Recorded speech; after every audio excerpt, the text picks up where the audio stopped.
নেইমারের কথা না শোনায় ম্যাচ হেরেছে ব্রাজিল। অবাক করার মতো তথ্য দিয়েছেন নেইমার জুনিয়র। ব্রাজিলের ম্যাচ চলাকালীন ম্যাচটি জেতার জন্য সর্বোচ্চ চেষ্টা করেছিলেন নেইমার জুনিয়র। শুধু নেইমার নয়, পুরো ব্রাজিল দলই চেষ্টা করেছিলেন ম্যাচটি জেতার জন্য, কিন্তু নেইমারের চেষ্টা যেন একটু বেশিই ছিল। নিজের ক্যারিয়ারের সেরাটা দিয়েছেন নেইমার, কিন্তু ছোট্ট ছোট্ট কিছু ভুলের কারণে আরও একবার হতাশ হয়েছে ব্রাজিলিয়ানদের।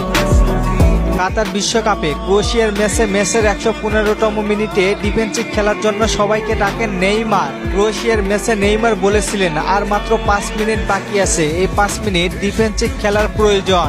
এই ৫ মিনিট লিড ধরে রাখতে পারলে আমরা সেমিফাইনালে পৌঁছে যাব। কিন্তু ব্রাজিলের অন্য প্লেয়াররা তার কথা শোনেনি। যেই সময়ে ডিফেন্সিভ খেলার কথা ছিল সেই সময়ে প্লেয়াররা গোল দিতে মরিয়া ছিল। গোল করার ধান্দায় থাকার কারণে ২ মিনিটের মাথায় গোল হজম করে ব্রাজিল। ম্যাচের ১১৭ মিনিটের মাথায় আক্রমণাত্মক মুহূর্তে ক্রোয়েশিয়া কাউন্টার অ্যাটাকে এসে গোল করে সমতায় ফিরে। আর এখানে স্বপ্নভঙ্গ হয় নেইমার সহ ব্রাজিল ফ্যানদের। যদি সেই ম্যাচে নেইমারের কথা শুনতো তাহলে হয়তো ফলাফল অন্যরকম হতে পারত। নেইমারের কথা না শোনায় ব্রাজিলের এই অবস্থা, তাহলে ভাবেন কত বড় legend footballer Neymar. Neymar legend হবেন না কেন? রোনালদিনহো কাকাদের সাথে একসাথে মাঠে খেলেছেন নেইমার। ক্রোয়েশিয়ার সেই ম্যাচে টাইব্রেকারে ৪-২ গোলের ব্যবধানে পরাজিত হয় সেলেসাও বাহিনী, আর সেখানেই বিদায় নিতে হয় ব্রাজিলকে।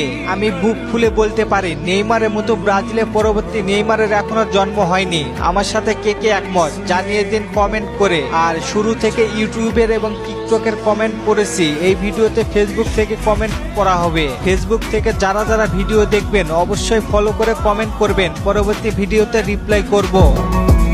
চলেন আপনাদের কমেন্টগুলো দেখে আসি। মোবারক ভাই কমেন্ট করেছে, ব্রাজিলের প্লেয়াররা কোন ক্লাবে খেলেন, এই নিয়ে একটা ভিডিও চাই।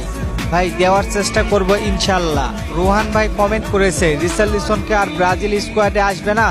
ভাই আসার সম্ভাবনা রয়েছে, দেখা যাক সামনের দিকে কি হয়। রনি ভাই কমেন্ট করেছে, এনরিকে সেলকোকে মারার চেষ্টা করেছে, এটা কি সত্যি? জি ভাই সত্যি। রোমান ভাই কমেন্ট করেছে, আল হিলালের হয়ে কবে মাঠে নামবেন নেইমার? ভাই গতকাল রাতে ফ্রেন্ডলি ম্যাচে মাঠে নেমেছিলেন নেইমার এবং একটি গোলও করেছিলেন। রাকিব ভাই কমেন্ট করেছে, ব্রাজিল আর্জেন্টিনার সাথে ম্যাচ রয়েছে, এই ম্যাচটি কোন মাঠে হবে? ভাই ভেন্যু ও সময়সূচি এখনো জানা যায়নি। ধন্যবাদ সবাইকে কমেন্ট করার জন্য। আর আপনাদের নতুন কোনো প্রশ্ন থাকলে কমেন্ট করতে পারেন, পরবর্তী ভিডিওতে রিপ্লাই করব। অবশ্যই কমেন্টের রিপ্লাই পেতে কমেন্ট করবেন। ধন্যবাদ।